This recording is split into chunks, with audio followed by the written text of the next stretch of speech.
नित्यानन्द परमशिवोऽहम् ॐ नित्यानन्द परमशिवोऽहम् ॐ नित्यानन्द परमशिवोऽहम् ॐ नित्यानन्द परमशिवोऽहम्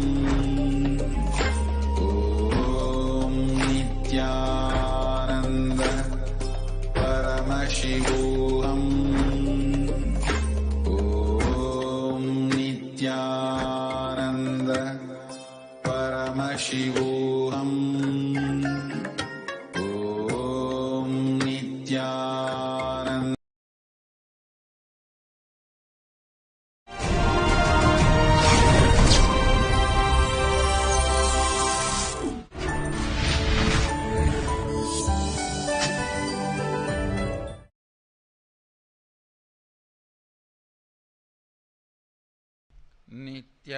नित्यानन्देश्वर समारम्भाम् नित्यानन्देश्वरि मध्यमाम् अस्मदाचार्यपर्यन्ताम् वन्दे गुरुपरम्पराम्.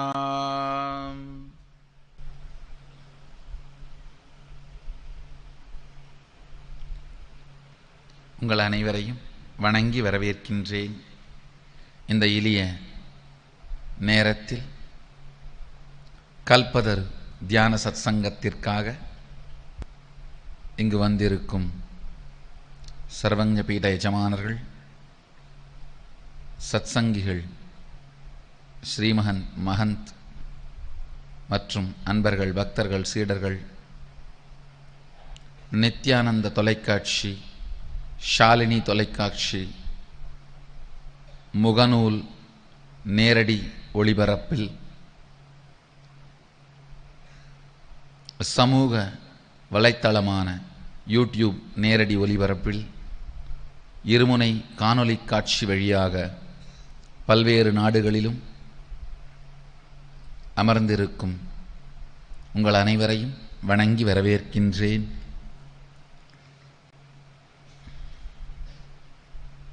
இருமுனை காணொளி காட்சி வழியாக பல நாடுகளிலுமிருந்தும் இந்த சத் சங்கத்தில் பங்கேற்று கொண்டிருக்கும் ஓமன் ஆதீனம், புதுவை ஆதீனம், ஹைதராபாத், லாஸ் ஏஞ்சலஸ் ஆதீனம், உங்கள் அனைவரையும் வணங்கி வரவேற்கின்றேன். கல்பதரு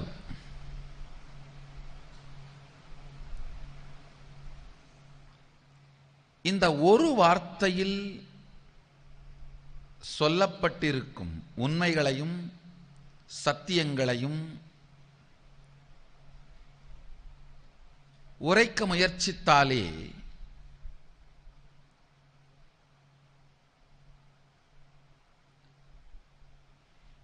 மொத்த ஆன்மீக அறிவியலையும் விளக்க வேண்டியிருக்கும்.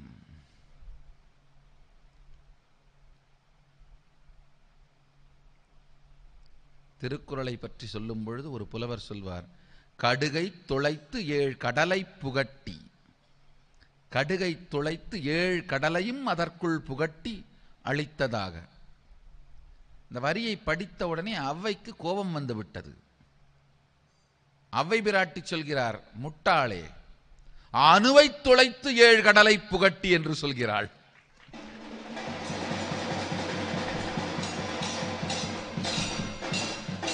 பொய்யா மொழிப்புலவன் வள்ளுவன் கடுகை துளைத்து 7 கடலை புகட்டவில்லை, அணுவை துளைத்து 7 கடலை புகட்டி இருக்கிறான் என்று.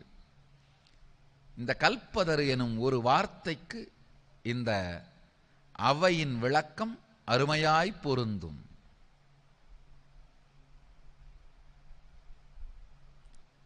நேற்றைய சத்சங்கத்தில் சித்தி என்றால் என்ன, சக்தி என்றால் என்ன என்று விளக்கிக் கொண்டிருந்தேன். யோகிகள் தாங்களாகவே இயம நியம ஆசன பிராணாயாம பிரத்யாகார தாரணா தியான சமாதி எனும் மனமுயற்சிகளினால் தங்களுக்குள் இருக்கும் சக்தியை மேல்நிலைக்கு கொண்டு வந்து அமானுஷ்ய நிகழ்வுகளாக வெளிப்படுத்துவது சித்தி.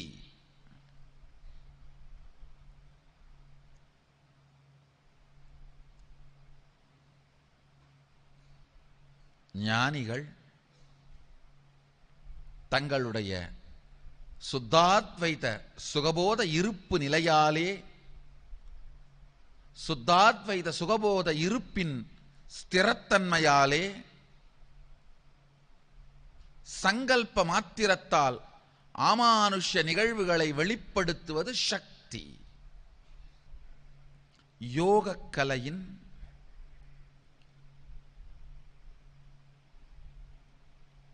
உள்கட்டமைப்பு, இன்னர் இன்ஃப்ராஸ்ட்ரக்சர், யோக கலையின் உள்கட்டமைப்பு அஷ்டாங்கம் எனப்படும் 8 அங்கங்களை உடையது. அந்த முறைப்படி சாதனைகள் செய்பவர்கள்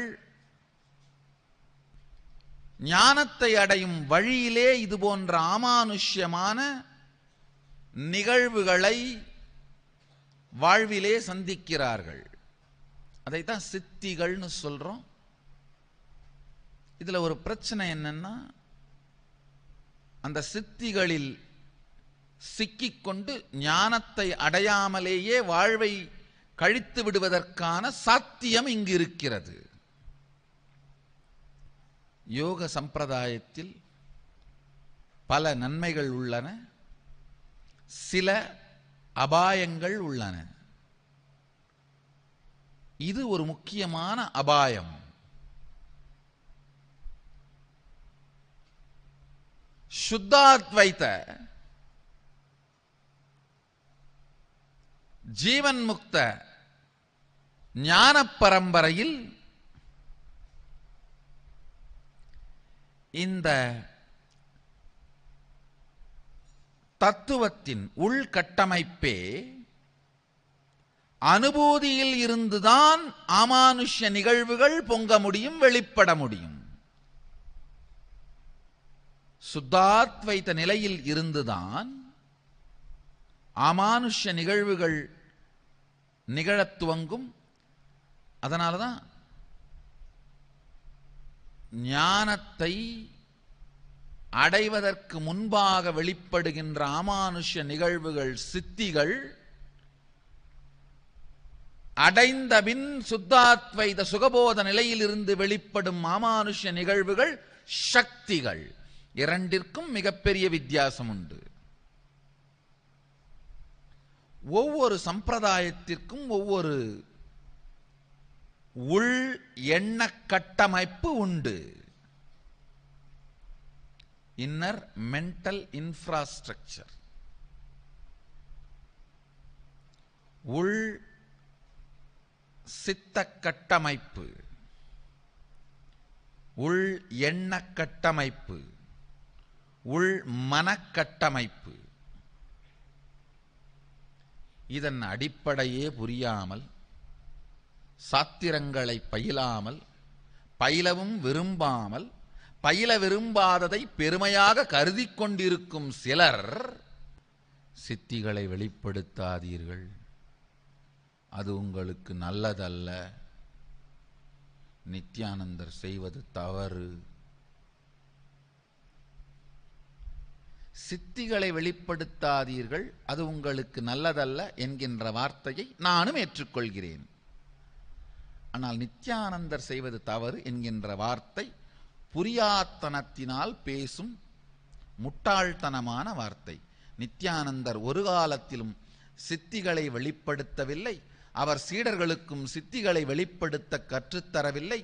அவர் வெளிப்படுத்துவதும் அவர்கள் சீடர்கள் வெளிப்படுத்துவதும் சக்திகள்.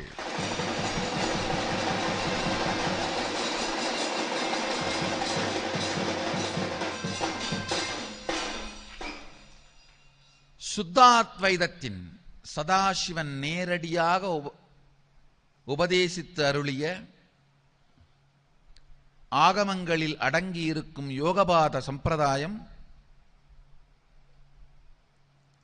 சதாசிவனின் நேரடி உபதேசங்களான ஆகமங்களில் அடங்கியிருக்கும் யோகபாதத்திலே இருக்கும் சுத்தாத்வைத சம்பிரதாயத்தில் அஷ்டாங்க யோகம் கிடையாது, ஷஷ்டாங்க யோகம்தான் உண்டு.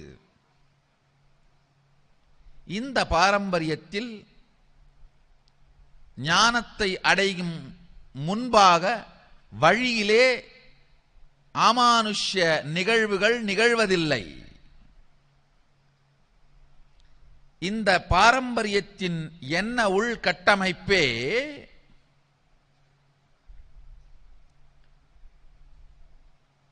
சுத்தாத்வைத நிலையை உணர்ந்து அந்த நிலையில் நிலை பெற்று அங்கிருந்து பொங்குகின்ற அமானுஷ்ய நிகழ்வுகளைத்தான் நாங்கள் வெளிப்படுத்துகிறோம். அவைகளுக்கு சித்திகள் என்ற பெயர் அல்ல, சக்திகள் என்று பெயர். சித்தி வேறு, சக்தி வேறு. சக்தி தாய், சித்தி சின்னம்மா. சக்தி தாய் பெற்றவள், சித்தி சிறியதாயார் உற்றவள். சக்திக்கு நிகராய் சித்தியை சொல்லக்கூடாது. சக்தி எது சித்தி எது என்று தெரிய வேண்டுமானால் தயவு செய்து கொஞ்சம் சாத்திரம் படியுங்கள். இல்லை என்றால் சும்மாவாவது இருங்கள்.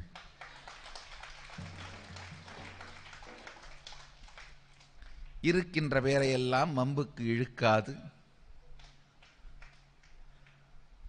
சும்மாவாவது சுகமாய் வாழ்க்கையை நடத்தி கொண்டு இருங்கள். யோக பாரம்பரியமும் சுத்தாத்வைத சைவ பாரம்பரியமும் முழுவதுமாக ஒன்றுக்கொன்று மாறுபட்டவை, வேறுபட்டவை.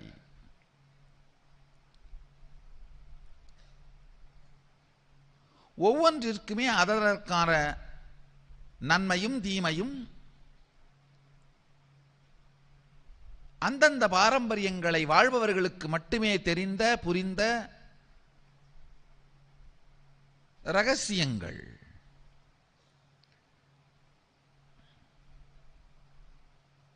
ஒரு விஷயத்தை மட்டும் சொல்லிக்கொள்ள விரும்புகின்றேன். அஷ்டாங்க யோகமான யோக பாரம்பரியம் பதஞ்சலியினால் வகுத்து தொகுத்து அளிக்கப்பட்டது. ஷஷ்டாங்க யோகமான யோக பாரம்பரியம் பதஞ்சலி தொழுத எம்பெருமான் அம்பலவாணன் சதாசிவன் நேரடியாய் திருவாய் மலர்ந்து அருளியது.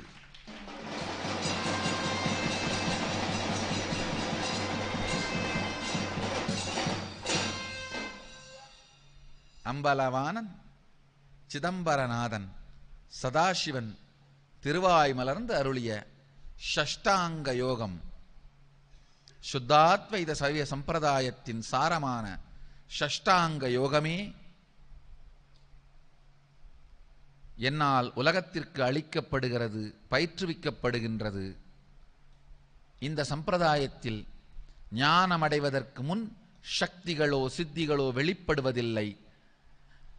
ஞானத்தில் நிலை கொண்டு இருப்பதனால், இருப்பின் பலத்தினால் வாழ்வில் அமானுஷ்ய நிகழ்வுகள் வெளிப்படுகின்றன.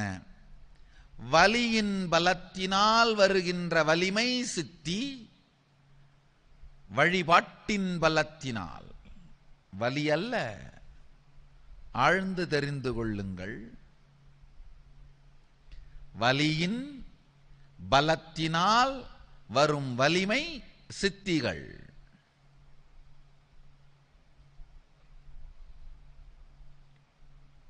சுத்தாத்வைத பரம்பரையிலோ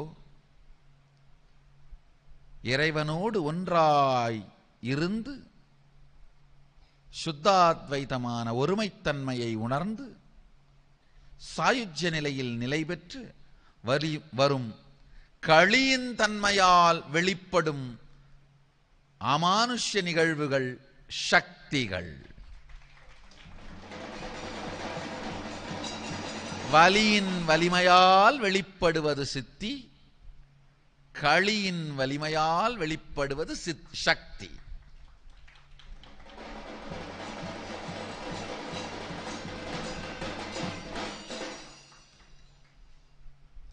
நிறைய பேர் என்கிட்ட கேட்கறது உண்டு, ஏன் சாமி பதஞ்சலி யோகம் உலகம் முழுக்க பிரபலமானதுக்கு எப்படி பிரபலமாயிருக்கோ அந்த மாதிரி ஏன் ஆதிசிவனே சதாசிவனே அருளிய ஆகமத்திலே சொல்லிய யோகபாதம் ஏன் பிரபலமாகல? நன்றாக தெரிந்து கொள்ளுங்கள். பதஞ்சலியின் பேரால் பணம் பண்ணுகிற எல்லோருக்கும் சவால் விடுகின்றேன். ஒரே ஒரு இடத்துல கூட பதஞ்சலி ஒரு ஆசனத்தை கூட சூத்திரத்தால் விளக்கி சொல்லவில்லை. ஒரே ஒரு ஆசனத்துக்கு பதஞ்சலியோட ஒரிஜினல் சூத்திரத்திலிருந்து ரெஃபரன்ஸ் கொடுங்க. ஆசனங்கள் 960ஐயும் அம்பலவானந்தான் ஆகமத்தில் யோகபாதத்தில் தெளிவாக விளக்குகின்றார்.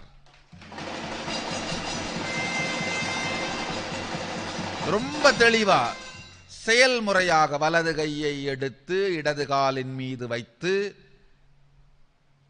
இந்த மாதிரி செய்முறை நுட்பமாக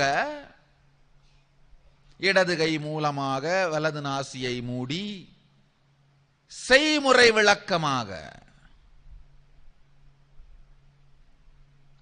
குனிந்து இரு பாதங்களையும் இருகைகளால் பற்றி என்கின்ற எப்படி என்கின்ற செய்முறை விளக்கமாக 960 ஆசனங்களையும் யோகபாதத்தில் தான் எம்பெருமான் தெளிவாக விளக்குகின்றார்.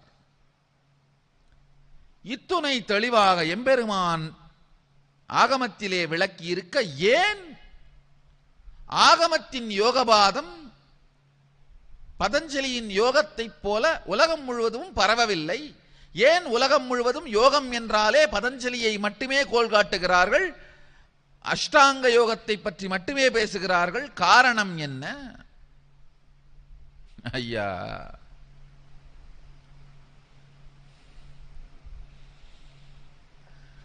பத்தாவது படிச்சிட்டாலே பதஞ்சலி புக்கை புரட்டி கிளாஸ் எடுத்துடலாம். ஆனா யோகபாதம் சொல்லணும்னா தானே சிவத்தை தன்மயமாய் உணர்ந்திருக்க வேண்டும் ஐயா.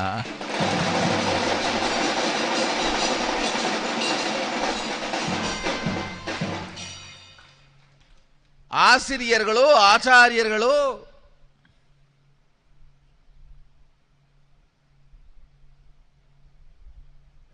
பதஞ்சலியை பட்டவர்த்தனமாய் பாருக்கெல்லாம் சொல்லிவிடுவது சாத்தியம்.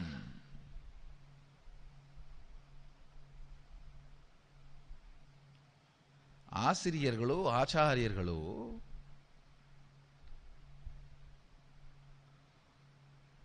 பட்டறிவு இல்லாது வெறும் சுட்டறிவு வைத்தே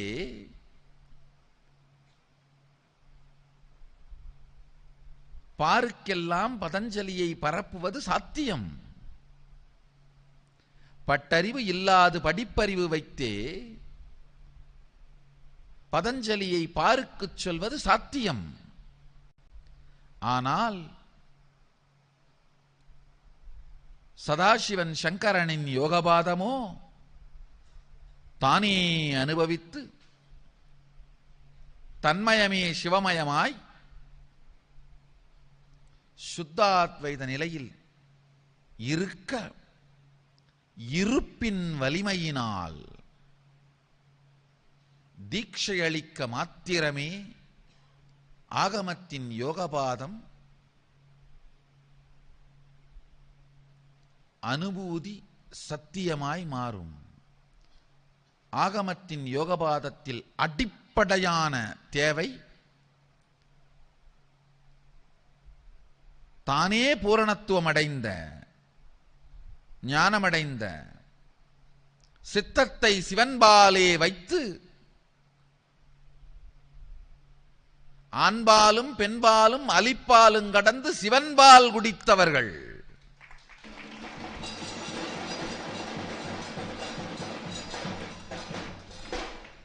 சித்தத்தை சிவன்பால் வைத்ததனால்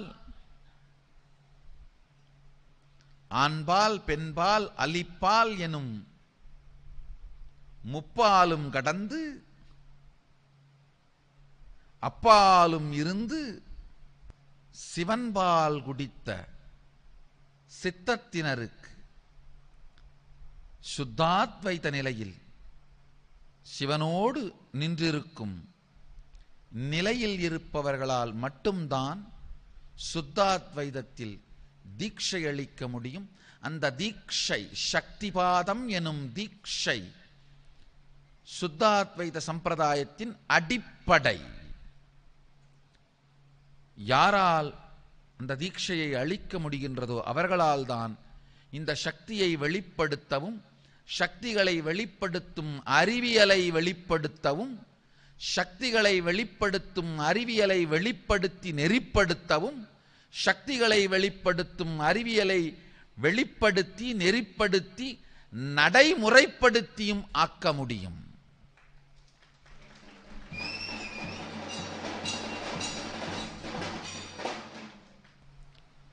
சித்திக்கும் சக்திக்கும் மிகப்பெரிய வித்தியாசம் உண்டு. சாதாரண அல்ல, மிகப்பெரிய வித்தியாசம் உண்டு.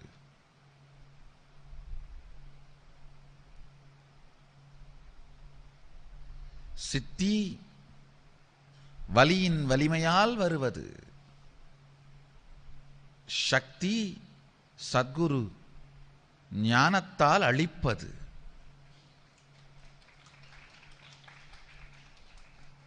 ரெண்டுத்துக்கும் பெரிய வித்தியாசம் இருக்கு. சுத்தாத்வைத சுகபோத அனுபவத்திலிருந்து வெளிப்படுவது சக்திகள்.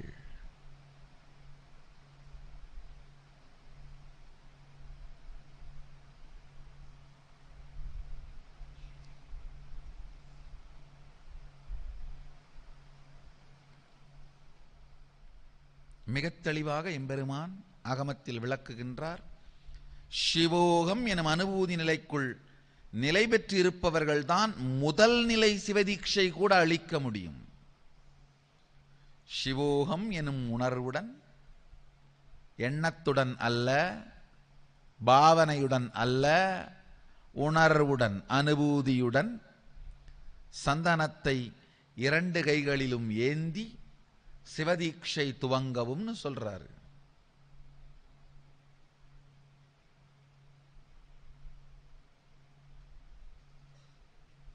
அனுபூதி தனக்குள் மலர்ந்து பொங்கி எழும் பொழுது மட்டுமே சுத்தாத்வைதத்தில் தீட்சை அளிக்க முடியும். அதுபோன்று தீட்சை அளிக்கப்பட்டால் நேரடியாக சுத்தாத்வைதத்தின் விதை உங்களுக்குள் ஊன்றப்பட்டு உங்களுக்குள் இருந்து அந்த அத்வைத சத்தியத்தின் ஆழத்திலிருந்து அமானுஷ்ய நிகழ்வுகள் சக்திகளாய் வெளிப்பட்டு கொண்டே இருக்கும். அவைகள் சித்திகள் அல்ல. சீடர்களே, வாழுங்கள் ஆனந்தமாய், இவை சக்திகள்.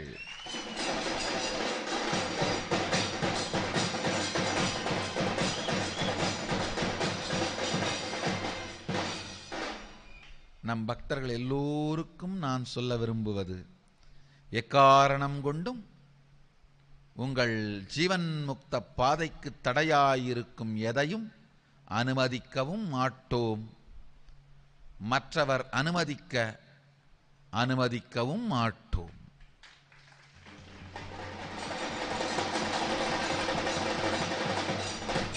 அனுமதிக்கவும் மாட்டோம். மற்றவர் அனுமதித்தால் அமைதி காக்கவும் மாட்டோம். சித்தி வேறு, சக்தி வேறு. சித்தி வேறு, சக்தி வேறு. ஒரு குரு எப்படிப்பட்டவராக இருக்க வேண்டும்? மிக தெளிவாக எம்பெருமான் ஆகமத்தில் விளக்குகிறார். தனக்கே அனுபூதி உடையவராக, அனுபூதி இல்லாத பண்டிதர்களிடமிருந்து நீங்கள் எதையும் பெற முடியாது. ஏட்டுச் சுரக்காய் கரிக்கு ஆகாது. அனுபூதி இல்லாத பண்டிதர்களிடமிருந்து நீங்கள் எதையும் பெற முடியாது. வெறும் சாத்திரத்தை படித்தவர்களுக்கு உங்களுக்கு அதை வாழ்வியல் சூத்திரமாய் அளிக்கத் தெரியாது. வெறும் தோத்திரத்தை படித்தவர்களுக்கு அதை அனுபூதியாய் உங்களுக்குள் மாற்றத் தெரியாது. வெறும் பண்டிதர்களிடமிருந்து, அனுபூதி இல்லாத வெறும் பண்டிதர்களிடமிருந்து எதையும் பெற முடியாது.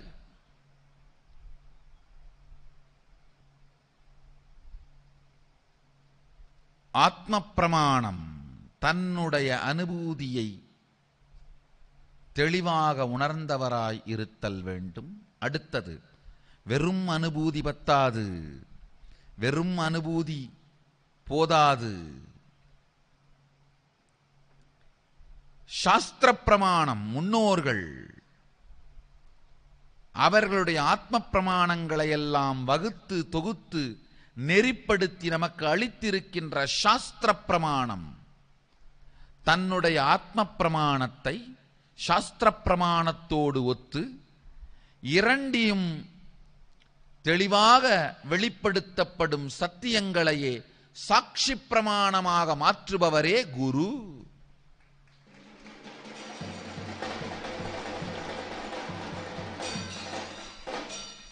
சில நேரத்தில் சில பேருக்கு அவர்களுக்கு ஒருவேளை ஏதாவது ஓரிரண்டு அனுபூதிகள் இருக்கலாம், இல்லைன்னு சொல்லல. ஆனால் அந்த அனுபூதி அவர்களுக்கு மட்டும் நல்லது.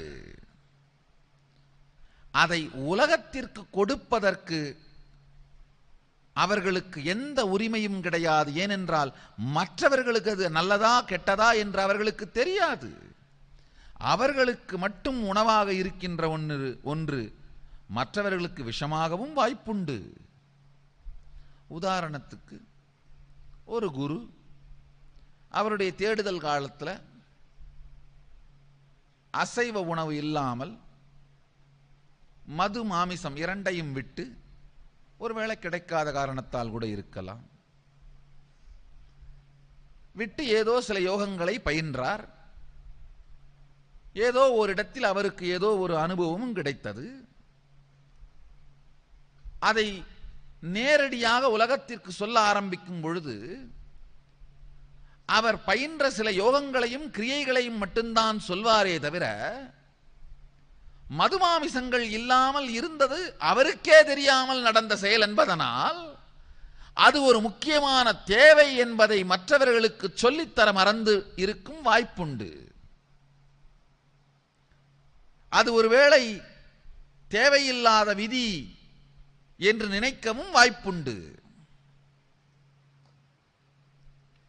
ஆழ்ந்து புரிந்து கொள்ளுங்கள். வாரத்திற்கு 3 முறை மது அருந்தும் மனிதன் சிரசாசனம் செய்வானேயானால் நிச்சயமாக மனச்சிதைவுக்கு ஆளாவான். மாமிச உணவருந்தும் மனிதன் பஸ்திரிகா போன்ற கிரியைகளையோ தௌதி போன்ற வயிற்றை சுத்தமாக்கும் கிரியைகளையோ செய்தால் மிகுந்த வியாதிகளுக்கும் பக்க விளைவுகளுக்கும் உள்ளாவான். சில குருமார்கள் இந்த மது மாமிசத்தை தவிர்த்தல் போன்ற விஷயங்களை இது போன்ற சில யோகத்திற்கான தேவைகளை சாஸ்திரங்களை படிக்காததனால் அது தேவை என்று தெரியாமல் தன்னுடைய ஆத்ம பிரமாணத்தை மட்டுமே சாட்சியாக வைத்துக்கொண்டு சாஸ்திர பிரமாணத்தை சாராததனால் பக்க விளைவுகளையும் பின் விளைவுகளையும் ஏற்படுத்துகின்ற செயல்களை அறியாமையின் காரணமாக பலருக்கும் பரப்பி பலரையும் உடல் மன நோய்களுக்கு ஆளாக்குகின்றார்கள் என்பதை நீங்கள் உணர்ந்து கொண்டாக வேண்டும். குருடன் குருடனுக்கு வழிகாட்டியது போலே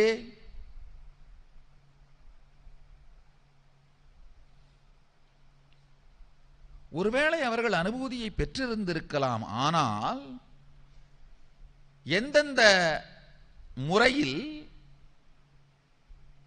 அந்த அனுபூதி மற்றவர்களுக்கு உபயோகமாகும், எப்படி அது மற்றவர்களுக்கு அளிக்கப்பட வேண்டும் என்கின்ற தெளிவு தன்னுடைய ஆத்ம பிரமாணத்தை சாஸ்திர பிரமாணத்தை வைத்து ஒப்பிட்டு பார்க்க மட்டுமே இயலும். ஒப்பிட்டு பார்த்தால் மட்டுமே இயலும்.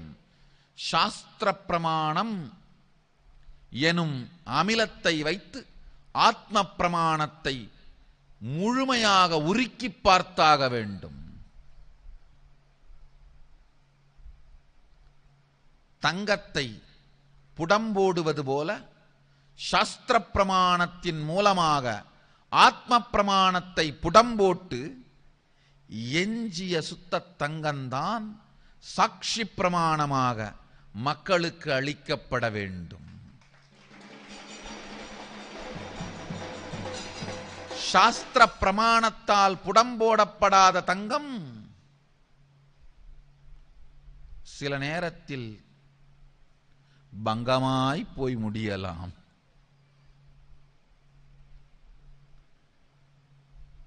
இருபத்து 22 கேரட்டோ இருந்தா தங்கம்னு சொல்லலாம். 2 கேரட் இருந்தா அதை தங்கம்னு சொல்ல முடியாது, பங்கம்னு தான் சொல்லணும்.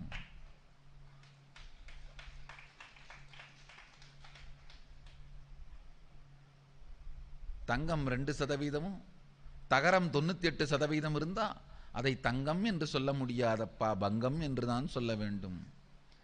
பங்கத்தை நகையாக்கி அங்கத்தில் சார்த்திக் கொண்டு அலையும் மூடர்களே,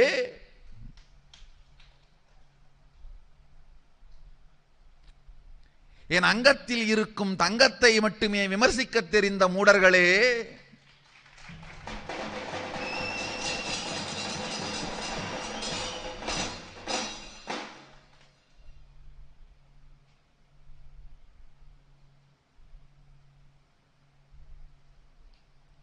சாஸ்திர பிரமாணம் எனும் அமிலங்கொண்டு ஆத்ம பிரமாணம் எனும் தங்கத்தை புடம்போட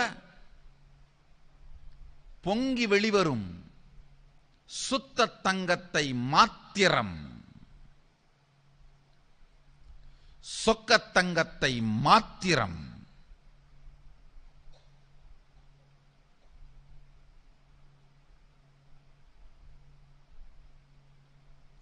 சாட்சி பிரமாணமாக மாற்றுவதே, சாட்சி பிரமாணமாக அளிப்பதுதான் ஒரு குருவின் வேலை. ஆத்ம பிரமாணத்தை சாஸ்திர பிரமாணம் எனும் அமிலத்தில் புடம்போட்டு சதை சாட்சி பிரமாணமாக மாற்றி அளிப்பவரே குரு. ஆழ்ந்து புரிந்து கொள்ளுங்கள்.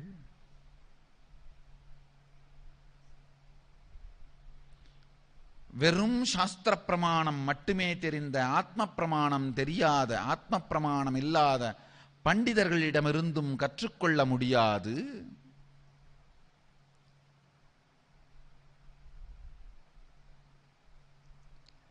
ஏதோ ஓரிரு அனுபவங்கள் நடந்த ஆத்ம பிரமாணம் மட்டும் இருக்கும். சாஸ்திர பிரமாணம் இல்லாத அகங்காரிகளிடமிருந்தும் கற்றுக்கொள்ள முடியாது.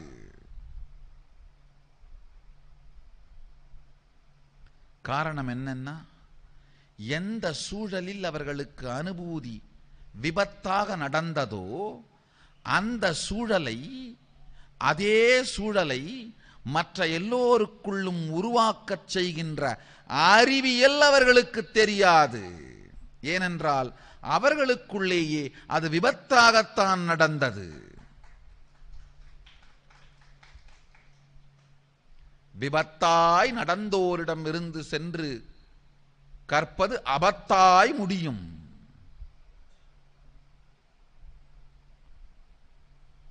விபத்தமாய் யாருக்குள்ளது நடந்ததோ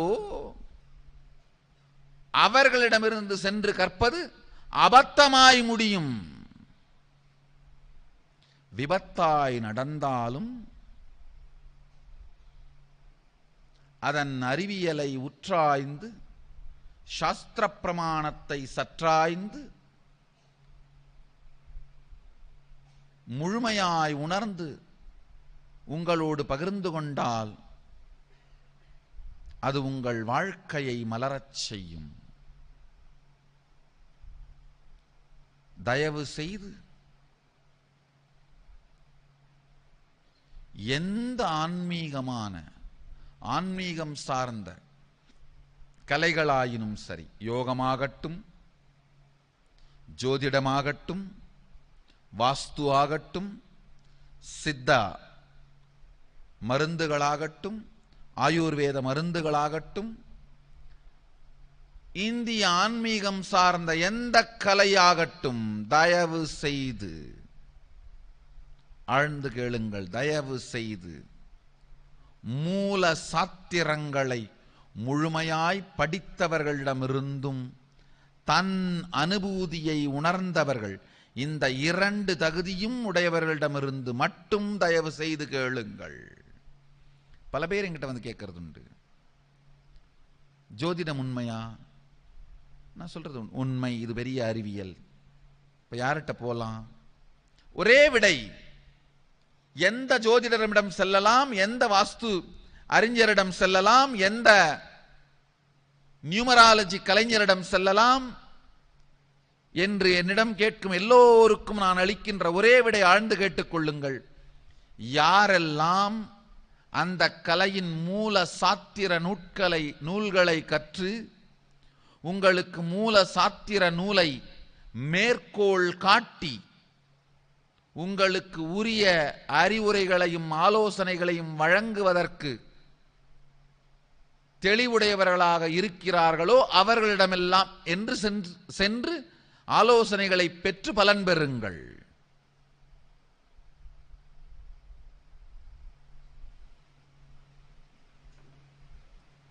நிறைய பேர் டாக்டருக்கு 5 வருஷம் அசிஸ்டண்டா இருந்து கால் வலிக்கு கருப்பு மாத்திரை, வயிற்று வலிக்கு வெள்ளை மாத்திரை, தலைவலிக்கு பச்சை மாத்திரை, முதுகு வலிக்கு மஞ்சள் மாத்திரைன்னு மாத்திரை கலரை தெரிஞ்சு வச்சுட்டு அதையே சூத்திரமாவும் எழுத ஆரம்பிச்சுட்டு திடீர்னு டாக்டர் செத்து போயிட்டாரு, நான் வேற எந்த தொழிலுக்குப்பா போறது, எனக்கு என்னதா தொழில் தெரியுன்னு ஒரு 10 ஊர் தாண்டி போர்டை போட்டு இவரையே டாக்டர் ஆக்கிக்கிட்டு வர்றவங்க போறவங்களுக்கெல்லாம் தலைவலிக்கு பச்சை, கால்வலிக்கு கருப்பு, வயிற்று வலிக்கு மஞ்சா, முதுகு வலிக்கு வெள்ளைன்னு அதே சூத்திரத்தை இவரும் செய்ய ஆரம்பிச்சா. ஆமா, கொஞ்ச நாள் ஓடும். மருந்து கம்பெனிக்காரர் கலரை மாத்தாத வரைக்கும்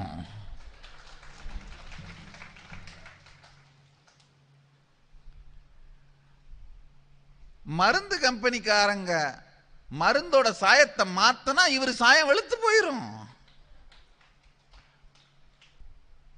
ஆழ்ந்து தெரிந்து கொள்ளுங்கள். ஜோதிடம், எண்கணிதம், வாஸ்து, யோகம், சித்தா, ஆயுர்வேதம் இவை எல்லாம் மிகப்பெரிய வைதீக அறிவியல்.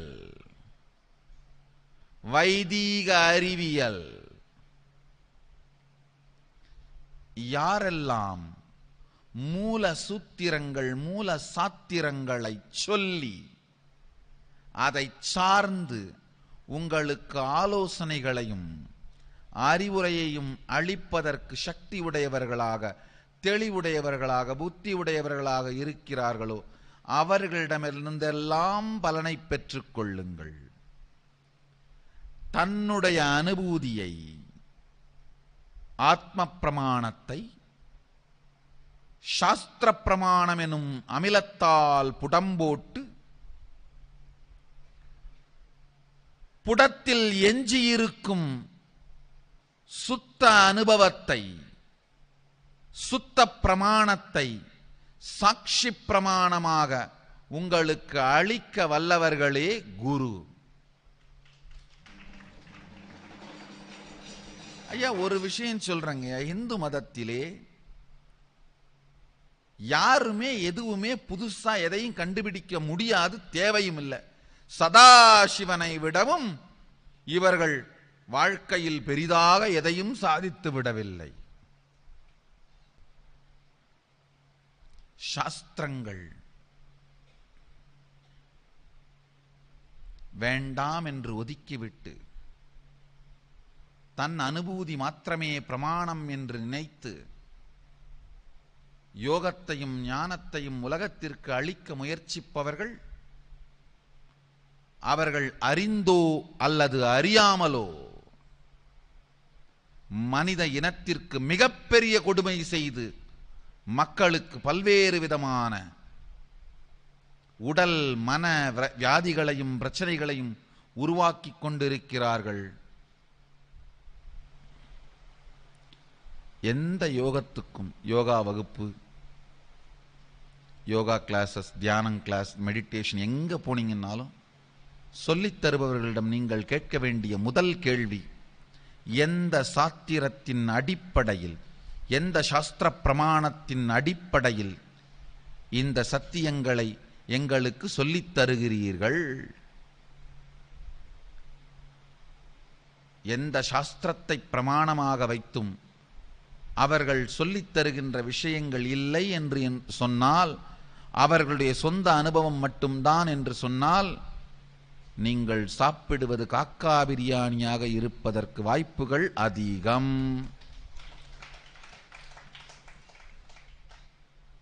கத்தும் பொழுது ஏன் காக்காய் சத்தம் வருகிறது என்று ஆராய்ந்தால், காக்கா பிரியாணி சாப்பிட்டா குயில் சத்தமா வரும். சாஸ்திர பிரமாணமான மூல சூத்திரங்கள், ஜோதிடத்துக்கு வராகமிகிரரின் சூத்திரங்கள், ஆயுர்வேதத்திற்கு சுஷ்ருதர் சரகரின் சூத்திரங்கள், யோகத்திற்கு சதாசிவன் ஆதி குருநாதன் சதாசிவன்,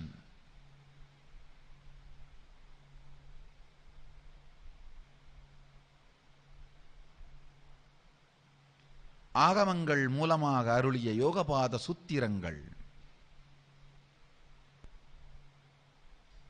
இதுபோன்ற மூல நூல்கள், மூல சூத்திர நூல்கள்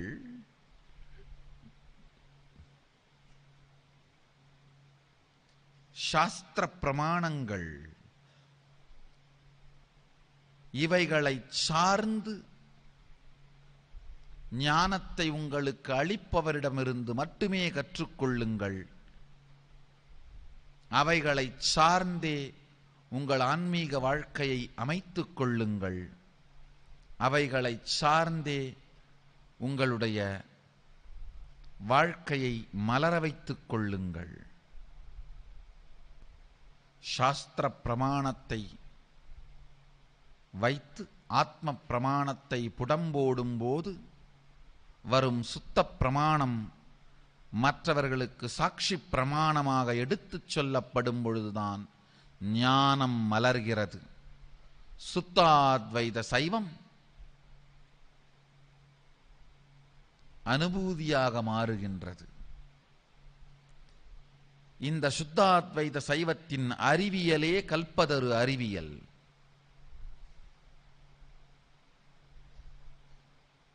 இந்த கல்பதரு அறிவியல் நம்ம எல்லோருக்கும் பலன் தருமா அல்லது இதற்கென்று ஏதேனும் சிறப்பு தகுதிகள் இருக்கின்றதா? விசேஷமான செய்முறைகள் செயல்முறைகள் இருக்கின்றனவா? யாருக்கு இது பலம் தரும், யாருக்கு இது பலன் தரும்? பலம் வேறு, பலன் வேறு. பலம் நல்லதாய் மட்டும்தான் இருக்க முடியும், பலன் கெட்டதாயும் இருக்க முடியும். பலம் வேறு, பலன் வேறு. பலனில் நற்பலன் தீயபலன் என்று இரண்டும் உண்டு. பலத்தில் நற்பலம் தீயபலம் கிடையாது. பலம் நன்மையே செய்யும், பலன் இரண்டும் உண்டு. இது யாருக்கு? இதை எப்படி அனுபூதியாக்கிக் கொள்வது? நடைமுறை சாத்தியமா சத்தியமா என்கின்ற கேள்விகளோடு இருக்கும் எல்லோரும் வாருங்கள் பெங்களூரு ஆதீனத்திற்கு. ஆகஸ்ட் 13, 14 நித்திய தியான யோகம் உங்களுக்காகவே. முதல் நிலை சிவதீட்சையும் உங்களுக்காகவே. ஆலயம் சென்று சதாசிவனை தொழுது அழுது வழிபட்டு உடலெல்லாம் தரையில் புரள அங்க பிரதட்சிணம் செய்து வழிபடுகின்ற கோடிக்கணக்கான பக்தர்களுக்கு கூட தெரியவில்லை, பெருமானே திருவாய் மலர்ந்து அருளிய யோக முறைதான் ஆகமத்தில் இருக்கும் யோகபாதம். பெருமானை வழிபடுவது மாத்திரமல்லாமல் அவர் காட்டிய வழிபடுவதுதான் முழுமையான சைவம்.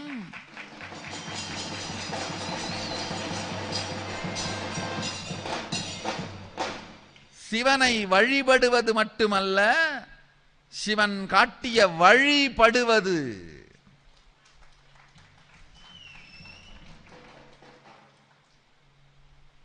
வழிபாடு மட்டுமல்ல, அவன் காட்டிய வழிபடுங்கள். அதுவே முழுமையான சைவ வாழ்க்கை. அதுவே முழுமையான சைவம். சிவனை வழிபட்டு அவன் காட்டிய வழியும் பட்டு சுத்தாத்வைதத்தை வாழுங்கள்.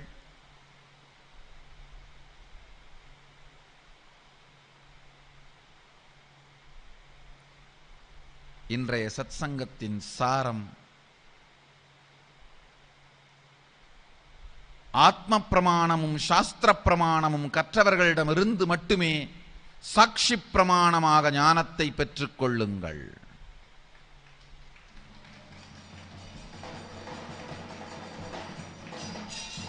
கங்கை கிடைக்கவில்லை என்றால் காத்திருங்கள், சாக்கடையை அருந்தாதீர்கள். என்றேனும் நீங்கள் கங்கையை தொட முடியவில்லை என்றாலும் கங்கை வந்து உங்களை தொடுவாள்.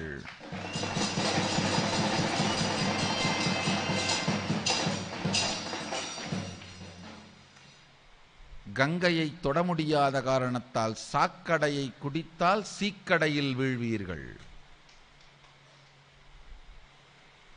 பூரணமான சுத்தாத்வைத சைவத்தை வாழ்ந்து நீங்கள் எல்லோரும் நித்யானந்தத்தில் நிறைந்து, நித்யானந்தத்தில் மலர்ந்து, நித்யானந்தத்தில் கரைந்து, நித்யானந்தமாகிட ஆசீர்வதித்து முடிக்கின்றேன். நன்றி. ஆனந்தமாக இருங்கள்.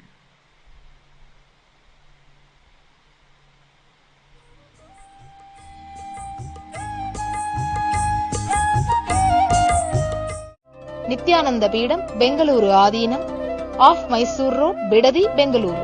08027279999.